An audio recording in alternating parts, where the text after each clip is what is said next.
Hello friend, સ્વાગત છે તમારું આજના ફ્રેશ નવા બ્લોગમાં. અને આજે હું બનાવવાની છું સેવ તુરિયાનું શાક. તો ચાલો આજે હું તમને બતાવું એની રેસીપી મારી રીતથી. પહેલાં તેલ મૂકી દીધું છે મેં પેનમાં ગરમ થવા માટે. પછી એમાં 1 ચમચી રાઈ ઉમેરી છે, પછી 1 ચમચી જીરું અને સાથે મેં 1 ચમચી હિંગ ઉમેરી છે. આપણા પાચન માટે હિંગ સારી, એટલા માટે મેં એમાં હિંગ પણ નાખી છે. અને પછી હવે એમાં ફ્રેશ તુરિયું મેં લીધું હતું, એક તુરિયાનું કટિંગ કરી નાખ્યું છે અને ધોઈ લીધું છે અને સારા પાણીથી વોશ કરી લીધું છે. હવે તેલ મારું આવી ગયું છે તો હું તેલમાં તુરિયા એડ કરીશ.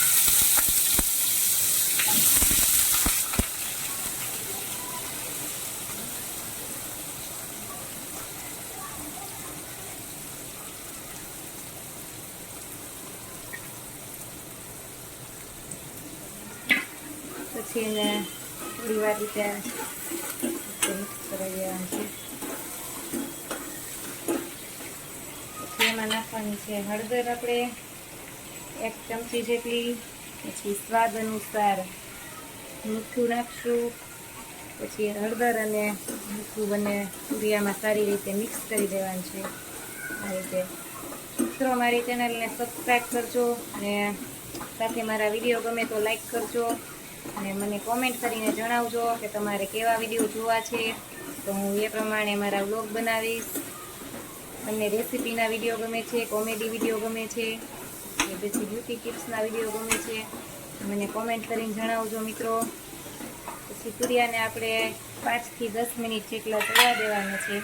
પણ એની પહેલાં આપણે હું નાખી દઉં છું લાલ મરચું. તો લાલ મરચું અહીંયા હું નાખું છું. આ લસણવાળી ચટણી છે, તમે લસણ ન ખાતા હોય તો કોરી ચટણી પણ એડ કરી શકો છો. અમે લસણવાળું ખાઈએ છીએ એટલે મેં અહીંયા ત્યારે લસણવાળી ચટણીને આ રીતે ઉમેરી દીધી છે. અને પાણીની પેસ્ટ કરીને પણ તમે આમાં ચટણીની અંદર પાણી થોડુંક નાખીને પણ એડ કરી શકો છો. અહીંયા મેં અત્યારે આ રીતે નાખી છે. મારે બહુ રસાવાળું શાક નથી કરવાનું.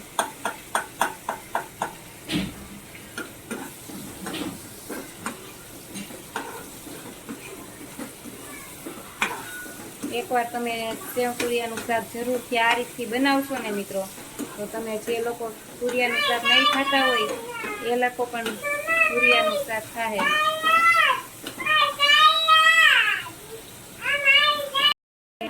થોડોક ગરમ મસાલો અને સાથે થોડોક આ છે મેગી મેજિક મસાલો.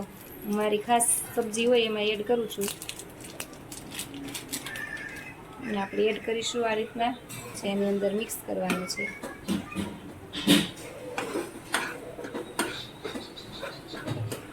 એમાં તેલ મારે આજે થોડુંક વધારે થઈ ગયું છે, 3 પાવડા તેલ નાખ્યું. પણ જો કે થોડુંક વધારે જ તેલ રાખવાનું, કેમ કે પછી આપણે સેવ નાખશું ને એટલે તેલ શોષાઈ જાય. એટલે હે ને તમારે સેવ તુરિયાનું શાક બનાવો ને ત્યારે થોડા વધારે તેલ નાખવાનું.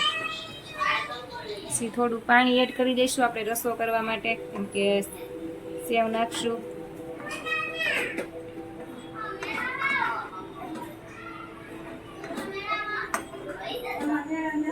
હજી તુરિયા બરાબર ચડ્યા છે કે નહીં જોઈ લેવાના. આ રીતના દબવીને જોઈ લેવાના. એટલે હજી ચડ્યા નથી એટલે હવે એને 10 થી 15 મિનિટ માટે પાણી નાખીને રહેવા દેવાનું છે. અને થોડુંક મીઠાશવાળું આ શાક હોય છે. થોડી ખાંડ પણ આપણે ઉમેરવાની છે એમાં. જો તમે ગળું ન ખાતા હોય તો તમે સ્કીપ પણ કરી શકો, પણ 2 થી 3 દાણા જેટલી ખાંડ તમે એડ કરશો તો આ શાકમાં ટેસ્ટ સારો આવશે. અને ટેસ્ટ સારો લાવવા માટે ખાંડ એકવાર નાખજો. આ ધાણા જીરું છે, ધાણા જીરુંની 1 ચમચી નાખવાની છે. અને હવે એને પાકવા દેવાનું છે. ફૂલ ગેસ રાખવાનો છે અને ઉકાળવાનું છે. તુરિયા એકદમ પાકી જાય પછી આપણે લાસ્ટમાં સેવ નાખશું.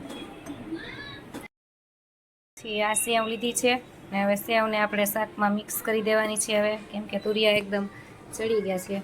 તમે જોઈ શકો છો એવા રીતના એડ કરી દેવાની છે અને પછી સરસ રીતે મિક્સ કરવાની છે.